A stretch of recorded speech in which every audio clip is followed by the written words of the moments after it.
साथियों, क्या इस बार आपने गौर किया कि इस बार की दीपावली में जितनी भीड़ सड़कों पर पूरे भारत में थी और है, आज दीपावली का दिन है, उतनी कभी नहीं रही। और मैंने अपने जीवन में इतनी भीड़, इतना हर्षोल्लास, इतना उत्साह, इतनी प्रॉस्पेरिटी मैंने देखी ही नहीं दीपावली पे। क्या कारण हो सकता है? पहले तो ये देखिए कि और क्या क्या हुआ। कहते हैं कि 35 टन सोना बिक गया, अगर ये फिगर सही है तो। कहते हैं कि 35,000 करोड़ रुपए की गाड़ियां और मोबाइल्स बिक गए।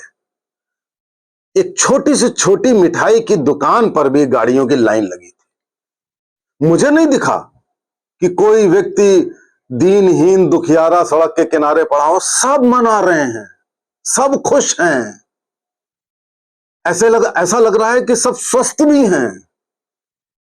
तो साथियों, क्या कारण हो सकता है इस बार की दीपावली?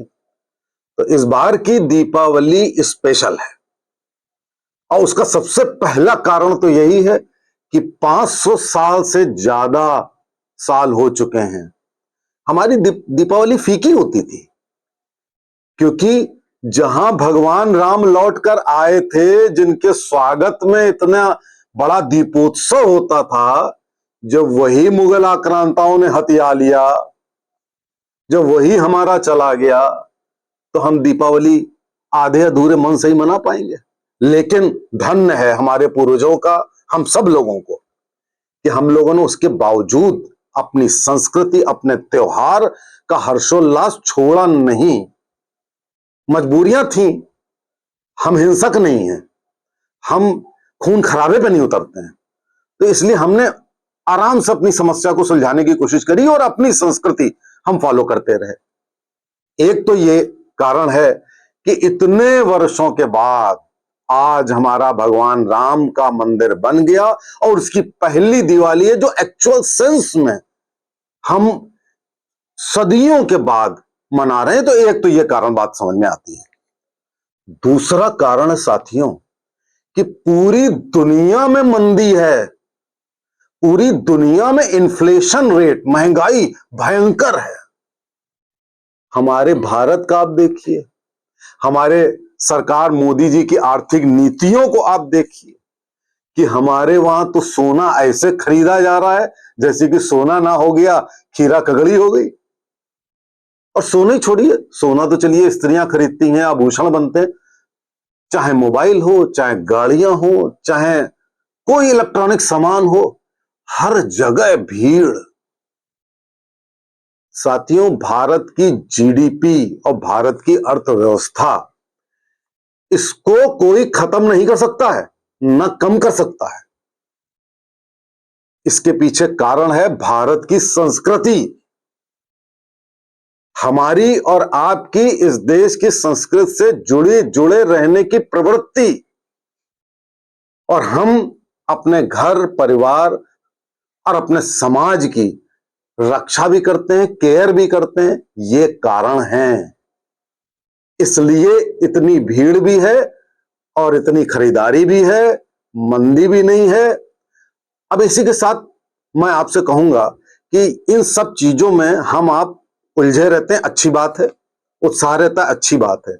एक बात और कि इन जो दीपावली का त्योहार है, ये एक समग्र त्योहार है, ये इक्विटी का त्योहार है। इक्विटी समझते हैं?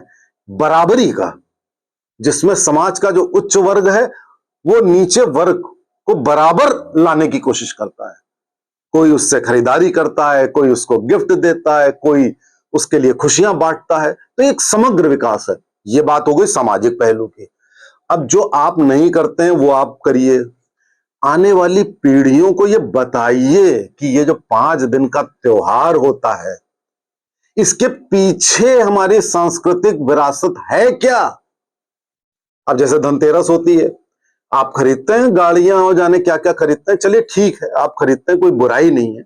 लेकिन धनतेरस का मतलब होता है कि लॉर्ड धनवंतरी, धनवंतरी देवता जो समुद्र मंथन में निकले थे, जिन्होंने, जो आयुर्वेद के जन्मदाता हैं, जिन्होंने आपको स्वस्थ रहने के नुस्खे दिए, तो वो जब प्रकट हुए तो भारत की जो प्राकृतिक और आयुर्वेदिक जो औषधियां हैं जो आपको स्वस्थ रखती हैं, खुश रखती हैं, वेलनेस देती हैं, तो उनका जन्मदिन है या उनके प्रकट होने का दिन है, तो उसके रूप में मनाया जाता है।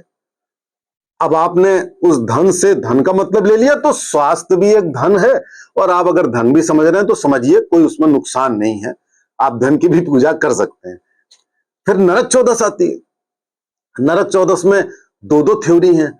आप बच्चों को बताइए कि नरकासुर नामक राक्षस था जिसने 16,000 लोगों को कैद कर लिया था। भगवान कृष्ण ने नरकासुर का वध किया था और उन लोगों को छुड़ाया था सत्यभामा जो थी उनकी मदद से। तो हम उसको सेलिब्रेट करते हैं।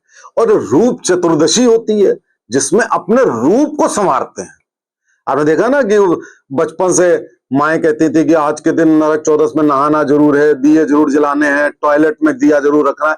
यानी कि हम साफ सुथराई और अपने को ठीक करने की रूप चतुर्दशी बच्चों को बताइए ये बातें। उसके बाद दिवाली आ गई, आज दीपावली आ गई। दीपावली में आपको बता दें बड़ा कंफ्यूजन है। लक्ष्मी गणेश की पूजा होती है और एक तरफ कहते हैं भगवान राम आए थे।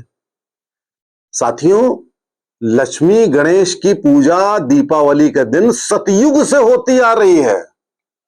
तो त्रेता युग में जब रावण का वध करके भगवान राम अपनी सेना के साथ वापस अयोध्या आ रहे थे, तो आज ही के दिन वो आए और संयोगवश आज ही गणेश लक्ष्मी का दीपावली का उत्सव भी था। और लक्ष्मी जी की कहते हैं कि इसी दिन लक्ष्मी जी और विष्णु जी का विवाह हुआ था।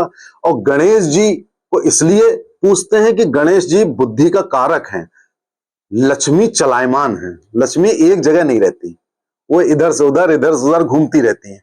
तो गणेश जी को साथ में कर देने से ये होता है कि ये बुद्धि से बैलेंस बन जाता है कि लक्ष्मी जी स्टेबल हो जाती है आपके पास। तो गणेश लक्ष्मी पूजा ये उसी दिन नहीं हुई थी जिस दिन भगवान राम आए थे, ये सतयुग से होती आ रही है। ये संयोग था कि उसी दिन भगवान राम आए तो दीपोत्सव भी किया गया, मिल करके एक बड़ा त्योहार हो गया। उसके बाद साथियों परेवा आती है। परेवा के दिन सुबेरे वो गोवर्धन पूजा आती है। वो भी आप जानते हैं कि भगवान कृष्ण ने उंगली पे गोवर्धन पर्वत उठाया था, वो एक स्टोरी है। परेवा के दिन आप थोड़ा सा रेस्ट लेते हैं। रेस्ट लेने का मतलब है कि आप सोचते हैं कि साल भर तक आपने ये काम किया, फसल उगाई, व्यवसाय किया, सब कुछ किया, अब आपको आगे क्या करना है। और उसके बाद फिर भैया दूज आता है। भैया दूज में भाई बहन के टीका लगाया जाता है। उस दिन भगवान चित्रगुप्त की पूजा होती है और भी भगवान विष्णु की भी पूजा होती है। तो ये 5 दिन का आप अगर थ्योरी अगर अपनी पीढ़ियों को नहीं बताएंगे, बच्चों को नहीं बताएंगे, तो बात अधूरी रह जाएगी। खरीदारी भी करिए, उत्साह भी रखिए। सरकार ने जो प्रयास किए उससे हमें सारे परिवारों को खुशहाली आ रही है, वो भी करिए। लेकिन अपनी संस्कृति को नहीं भूलेंगे, तभी 500 साल बाद इतना हर्षोल्लास हुआ है। संस्कृति को जीवित रखिए, आने वाली पीढ़ियों को और भी ज्यादा बताइए। आप सभी लोगों को सशक्त भारत की ओर से शुभ दीपावली।